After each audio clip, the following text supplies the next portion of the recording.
नमस्कार दोस्तों, मैं आदर्श शर्मा। आज हम बात करेंगे कि कूपन्स का यूज़ करके आप अपने बिजनेस को कैसे ग्रो कर सकते हैं। कूपन्स ज़्यादातर आपने देखा होगा कि बड़े ब्रांड्स इन सब चीज़ों का इस्तेमाल करते हैं। हमारे छोटे ब्रांड जो अभी उभर रहे हैं वो नहीं करते हैं। क्यों नहीं करते? क्योंकि उनको इस चीज़ की नॉलेज ही नहीं है कि हमें कूपन्स का इस्तेमाल या फिर नए कस्टमर्स जोड़ने के लिए, नए कस्टमर्स को अट्रैक्ट करने के लिए हमें किन किन चीज़ों का उपयोग करना चाहिए। ये हमारे सभी बिजनेसमैन भाइयों को नहीं पता है कि ये सारी चीज़ें अपने बिजनेस में कैसे इंप्लीमेंट करते हैं। तो आज हम बात करेंगे कूपन्स के बारे में डिटेल में। ये वीडियो थोड़ा सा लंबा हो सकता है, प्लीज़ इसको लास्ट तक देखिएगा, तभी आपको इस वीडियो का पूरा निचोड़ मिलेगा। लास्ट में मैं कुछ ऐसी स्ट्रैटेजीज आपको बताऊंगा जिससे कि आप इंप्लीमेंट करके आप अपने बिजनेस को 2x ज़रूर कर पाएंगे, 2x टू 3x ज़रूर कर पाएंगे। आपको 2 गुना 3 गुना का फ़र्क तो ज़रूर मिलेगा आप अपनी सेल में। आप आज आपकी सेल कुछ भी हो, ठीक है। तो बात करते हैं कूपन्स की। देखिए, बड़े ब्रांड्स को आपने हमेशा देखा होगा कि फ्लैट 20% ऑफ, फ्लैट 10% ऑफ, कुछ रेफरल बोनसेस देते हैं, कुछ ना कुछ हमेशा उनका चला करता है। भाई, इतना बड़ा ब्रांड है, इतने लोग उनको जानते हैं, इतनी इतनी उनकी फ्रेंचाइजीज हैं, उसके बाद भी वो क्यों आपको ऑफ़र देते हैं, क्यों आपको कूपन्स देते हैं, क्यों आपको अगले नेक्स्ट परचेज़ के लिए आपको अपने दुकान पर बुलाने के लिए अट्रैक्ट करते हैं? क्यों करते हैं? क्योंकि वो चाहते हैं कि आप उनको ना छोड़ें, आप उनसे हमेशा खरीदारी करते रहें, जिससे कि उनका रेवेन्यू बढ़ता रहे।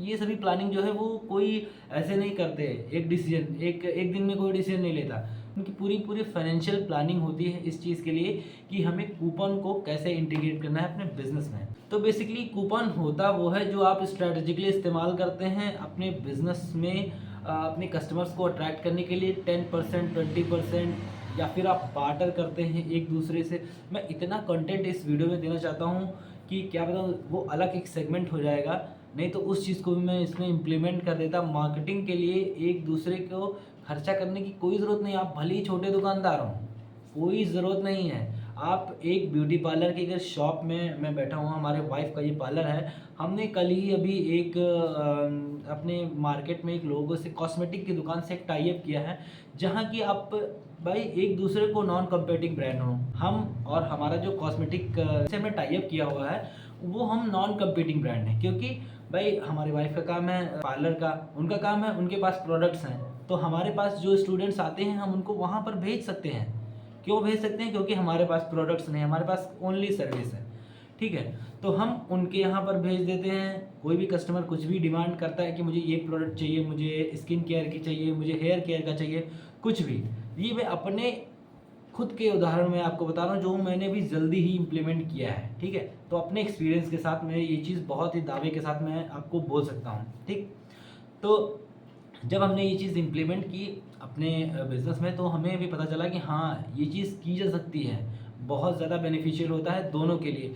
एक दूसरे के कस्टमर दोनों को मिलने लग जाते हैं। क्यों? हमारे वाइफ़ के पार्लर में जो भी लड़की आएगी उसको प्रोडक्ट्स की ज़रूरत तो पड़ेगी ही कभी न कभी इन फ्यूचर। अभी नहीं पड़ रही है, बाद में शादी के बाद तो पड़ेगी ही पड़ेगी। वो यहाँ पर परचेज़ किसके यहाँ से करे? उसको ट्रस्ट दिलाने का काम हमारे यहाँ वाइफ़ करती है। क्यों करती है? क्योंकि वो भेज देती हैं उन दुकानदार भाई के यहाँ जिनसे हमने टाई अप किया है। तो टाई अप का मतलब ये नहीं होता कि हमने उनसे कुछ रेवेन्यू शेयर किया है, वो जितने का लेंगी उसमें से कुछ कमीशन हमको मिलेगा, ऐसा नहीं। हमें उनका कस्टमर मिलता है सिर्फ। जैसे उनके यहाँ कोई दुकानदार आता है कुछ सामान लेने, ठीक है, तो वो हमारे बिज़नेस का रेफरेंस देते हैं, वो हमारे बिज़नेस की जो है बोर्ड्स लगाए हुए हैं। हम उनके बिज़नेस का बोर्ड जो है वो लगाए हुए हैं। क्यों लगाए हुए हैं? क्योंकि उनकी दुकान में हमारे यहाँ के विजिटिंग कार्ड पड़े होते हैं और हमारे यहाँ के विजिटिंग कार्ड उनकी दुकान पे पड़े होते हैं। क्यों पड़े होते हैं? क्योंकि हमने एक दूसरे को टाई अप करके रखा है कि अगर आपके पास कोई बंदा आए तो आप उसे ये चीज़ ज़रूर बताएं। तो बहुत साधारण सी बात है, ये चीज़ आप अपने बिज़नेस के अंदर बहुत अच्छे तरीके से इम्प्लीमेंट कर सकते हैं, बहुत ज़्यादा कारगर है। बस लगाने का मतलब है कि आप कुछ अपने कस्टमर को डिस्काउंट दे सकते हैं, ठीक है। आप किसी भी चीज़ की दुकान खोले हों, आप 10% डिस्काउंट दे सकते हैं। अपने प्रॉफिट में से 10% डिस्काउंट अगर दे देंगे, अगर उसी के लिए वो बार बार आपके पास आ रहा है, मैं इसकी गणित आपको निकाल के दिखाता हूँ कि कैसे आप कूपन्स को इम्प्लीमेंट करेंगे अपने बिज़नेस में। किसी भी बिज़नेस में हैं आप, लगभग 30 से 40% का तो प्रॉफिट मिनिमम होगा ही, ठीक है। अगर 30% का भी प्रॉफिट मैं मान के चलता हूँ तो 10% का डिस्काउंट देने में क्या दिक्कत है? भाई जो कस्टमर आपके पास एक बार आने वाला था वो 2 बार 3 बार अगर आ गया तो वो आपको 20% 3 बार आपको प्रॉफिट दे के गया। जहां आप 30% लेते थे वहाँ आपने 20% कर दिया। 10% का डिस्काउंट देने की वजह से वो कई बार आपके पास आ रहा है, बार बार आपके पास रिपीटेडली आएगा। क्यों आएगा? क्योंकि आपने उसको मार्केट में कोई उसको 5 पैसे का डिस्काउंट नहीं देता, आपने उसको 10% का डिस्काउंट दे दिया। 500 के प्रोडक्ट पे 50 रुपये का डिस्काउंट, क्यों नहीं आएगा वो आपके यहाँ? लॉयल्टी बियॉन्ड लॉजिक इसी को बोलते हैं। जब आप कस्टमर को लॉयल बना के रखें आपके बिज़नेस के साथ, तभी वो लंबे समय तक कनेक्ट रहेगा। ये किसी भी दुकान पर आप कर सकते हैं। आप ये बहाना तो एकदम बेकार है कि मेरी तो किसी और चीज़ की शॉप है, मैं नहीं कर सकता। आप भी कर सकते हैं। कैसे कर सकते हैं? कोई भी आपका बिज़नेस, आप एक अगर गोलगप्पे की भी अगर आपकी दुकान है ना, तो उस पर भी आप डिस्काउंट दे सकते हैं।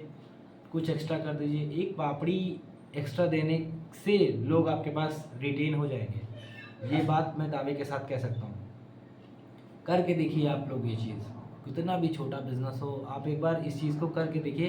केवल एक छोटी सी चीज़ से लोग आपके पास रेगुलर बेसिस पर आना स्टार्ट हो जाएंगे। ये मैं अपने कॉन्फिडेंस से बोल रहा हूँ।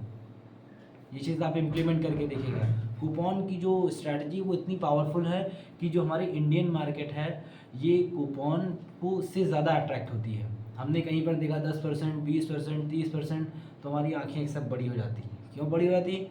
क्योंकि इंडियन माइंडसेट है। इंडियन माइंडसेट ही ऐसा है कि जहाँ पर हम छूट देखते हैं वहाँ पर हमारी नीयत छूट जाती है।